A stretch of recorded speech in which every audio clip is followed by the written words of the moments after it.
promove plantio de mudas no Parque Ecológico da Pampulha. Arquiteto e urbanista garante que é possível transformar uma cidade em 3 anos. No estúdio, um bate-papo sobre o trabalho do repórter fotográfico. Começa agora o Espaço PUC, você por dentro do que acontece na universidade.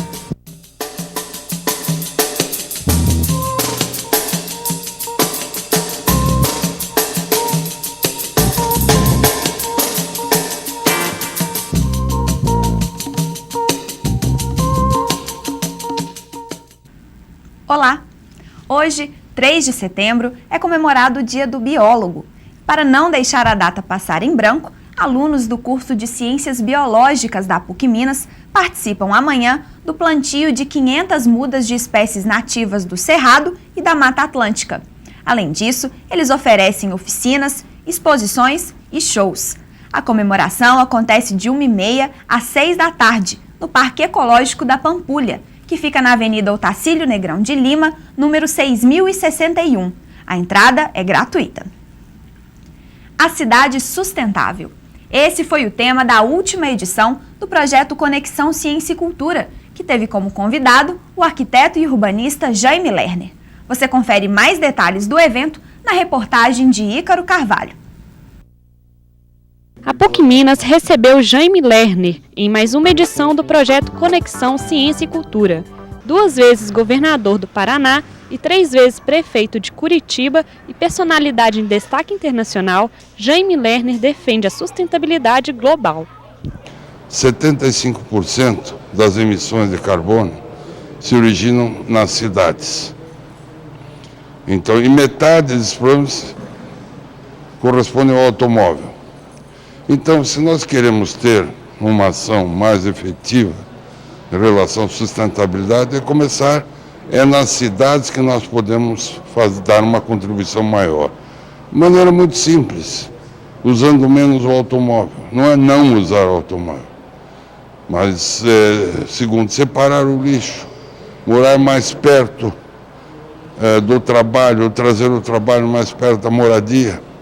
Sobretudo, entender que a sustentabilidade é uma equação entre aquilo que se poupa e aquilo que se desperdiça.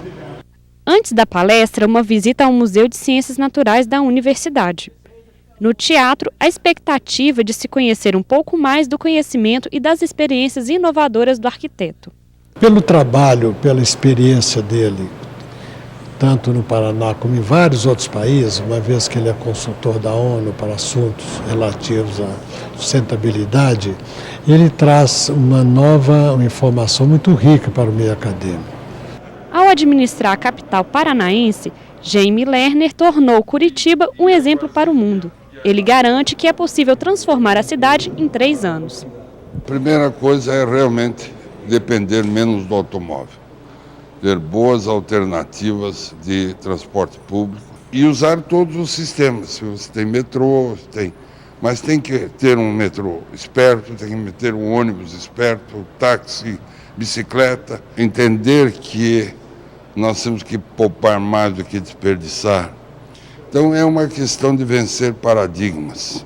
As ideias do arquiteto são recebidas com otimismo e credibilidade. Para a professora da PUC, Rita de Cássia, é preciso que a população faça a sua parte e cobre a participação do governo na adoção de novas propostas para melhorar a vida nas cidades.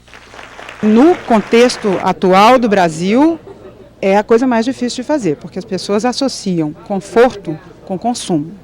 A população vai ter que apostar naquele governo, que ele vai, no longo prazo, implementar transporte público, que ele vai implementar posto de coleta de lixo, que ele vai trabalhar, por exemplo, com a ideia de agricultura urbana, que você pode ter vários sacolões, que você pode ter horta coletiva, mas isso é um pacto social, isso é a coisa mais difícil de fazer.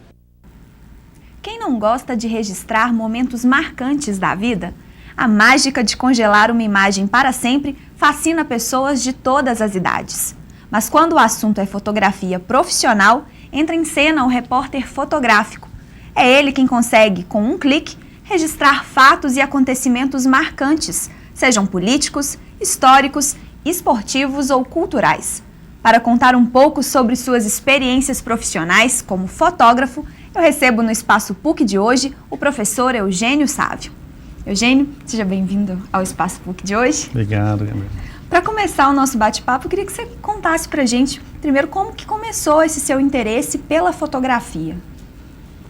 Olha, o meu pai gostava de fotografar, não era fotógrafo profissional não, mas ele gostava de fotografar, tinha uma câmera, um hobby, assim, digamos, levado a um nível mais alto. Então ele tinha câmera, lentes, eu comecei a brincar com aquilo já a partir dos meus 15 anos, eu comecei a pegar a câmera dele emprestada e aí a gente construiu lá em casa um laboratório, eu entrei naquela magia do quarto escuro ali, de revelar, e aquilo foi uma forma de me inteirar muito com as pessoas, assim, talvez eu fosse um pouco tímida, não sei. E aí eu fotografava muito os colegas, quando eu estava no colégio ainda. Aí acabei, quando eu entrei no jornalismo, eu até não estava seguro que eu fosse lidar com a imagem, não, tá? Eu gostava muito de rádio. Mas depois, dentro da faculdade, isso aconteceu naturalmente, fui me enturmando mais ali no laboratório, com os professores da área de fotografia, e acabei mergulhando nesse universo. Não foi a fotografia que te levou ao jornalismo? Não. A fotografia estava na minha vida, mas eu não pensava nela como um objetivo no jornalismo, não. Aí, naturalmente, na escola propicia muito esse ambiente para isso, né? A gente aqui na PUC, por exemplo, tem vários grandes fotógrafos aqui de Belo Horizonte, passaram aqui na escola e vários deles também descobriram a fotografia aqui. Descobriram essa mágica mesmo da revelação, né? Hoje a gente não revela muito mais, a gente está muito no digital, mas a universidade é um ambiente, né, para pensar também na imagem, né? A gente pensa no jornalismo muito como uma prática da entrevista, ou mesmo da televisão e tal, mas esquece que a geração da imagem, a produção da imagem tem esses guerreiros que estão aí filmando a gente também, a gente que aparece menos, né, o cinegrafista, o repórter fotográfico, são pessoas fundamentais para a construção de uma informação precisa, né, ética, responsável. É uma parceria muito importante entre o repórter de texto e de imagem, né, ou de televisão, no caso, também. Sem dúvida. Você falou aí dos laboratórios, né, que hoje estão entrando em desuso, não são tão usados, né, porque hoje a gente tem a tecnologia digital, a câmera digital. Eugênio, o que você acha da utilização dessas tecnologias, como, por exemplo, o telefone, o celular, o iPhone, para usar em favor da fotografia, para registrar os momentos com o telefone, o aparelho celular? O que você acha dessa inovação tecnológica na fotografia? Eu acho que assim, a vida hoje é muito louca, né? É muito online, assim, então qualquer dispositivo que vá facilitar esse processamento assim, mais rápido, vai ter um uso, né? Eu, antes de entrar aqui, coloquei lá no Facebook, vou entrar no ar. Então, de repente, algum maluco está assistindo a gente aí que viu ali, clicou, foi lá. Então, tudo que é rapidez, o jornalismo se interessa muito. O celular tem uma característica interessante, porque ele, digamos que é uma câmera com menos cara de câmera. Então, ela pode provocar na pessoa que está sendo fotografada uma mais naturalidade, porque às vezes uma câmera, a gente tem que ter muito cuidado para trabalhar como repórter fotográfico, porque às vezes uma câmera pode ser agressiva em algumas situações, né? Intimida. Então, às vezes o celular ele é até mais escondido, que tem até problemas éticos, a gente tem que pensar nisso aí também. Câmeras escondidas tem que ser usadas com muito cuidado no jornalismo, né? Mas o celular tem essa facilidade para inteirar e também, obviamente, essa facilidade de disseminar aquela imagem imediatamente, né? Sem dúvida. Dos eventos que você já participou, que são inúmeros, você teve a oportunidade de fotografar diferentes editorias, eu acompanhei no seu site moda, esportes. Qual deles, dos eventos que você já participou, você destacaria como o mais marcante ou os mais marcantes da sua carreira profissional e por quê? Olha, eu acho que não tenho dúvida, são os eventos internacionais assim que eu tive a oportunidade de estar, né? E eu acho que oportunidades que eu tive que são realmente incríveis foi ter ido na Olimpíada da China, né? Que é um país completamente desconhecido, completamente pouco divulgado, são poucas as pessoas que a gente conhece que já tiveram a oportunidade de ir, então jornalisticamente aquilo rendeu muito, assim. Porque me interessa muito, não só a questão do esporte em si, porque essa imagem do esporte ela é muito produzida pelas grandes agências, mas eu estava ali com um olhar muito para essa questão que está por trás ali, nos bastidores, assim, de um país que recebe um evento. Naquela época a gente já pensava, o Brasil está na iminência de receber, né, era candidato ainda, né, a receber a Olimpíada no Rio. Então a gente estava muito interessado em ver aquilo ali, né, como é a população inserida naquilo. Fui também na Copa, fui em 4 Copas, mas na Copa da África também foi a que mais me interessou, né? Porque a gente também já sabia que o Brasil ia receber uma Copa, então perceber o que estava acontecendo ali naquele país, a transformação, o envolvimento das pessoas e andar na rua mesmo, assim, o jogo é claro que é muito emocionante, produzir, mas assim, andar na rua, andar no entorno, viajar, conhecer, eu acho que é uma das coisas que move uma pessoa a pensar no jornalismo e acho que eu fui bem realizado nisso aí. Hoje, quais são os principais desafios enfrentados na sua profissão? Olha, o primeiro é assim, administrar o tempo, porque a gente tem tantas mídias, convergências, você tem que hoje produzir para internet, mídia impressa, tem que filmar, o fotógrafo hoje, as câmeras hoje oferecem possibilidade de filmar com uma qualidade legal e a demanda das pessoas é também por imagens em movimento, então o fotógrafo passa a ter que filmar também. Então tem que aprender novas ferramentas. Ele tem que ter uma agilidade, que a gente estava falando, de imediatamente transmitir uma foto. A gente vai fotografar um jogo de futebol, por exemplo, com 5 minutos ela tem que ter uma foto no site lá, né, eu colaboro com a revista Placar. Então a gente tem que ter uma agilidade e o feedback também, né, muito rápido que tem do público, um retorno muito rápido hoje, né? Um jornalismo interativo mesmo, as pessoas comentam, né, é um frisson, assim mesmo, é muito... quase absurda assim, essa agilidade que a gente tem que ter e ao mesmo tempo precisão, que a agilidade às vezes torna perigoso, né?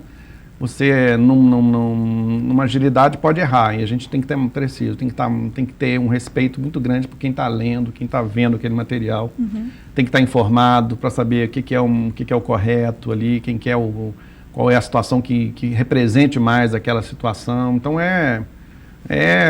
esse bombardeio de informações, administrar isso com a frieza, com a tranquilidade e essa convergência de mídias mesmo, né? Quer dizer, pensar em alguma coisa para agora, pensar, no caso eu trabalho muito com revista, pensar numa imagem que vai ser publicada daqui a 2, 3 semanas, que não seja velha, que surpreenda.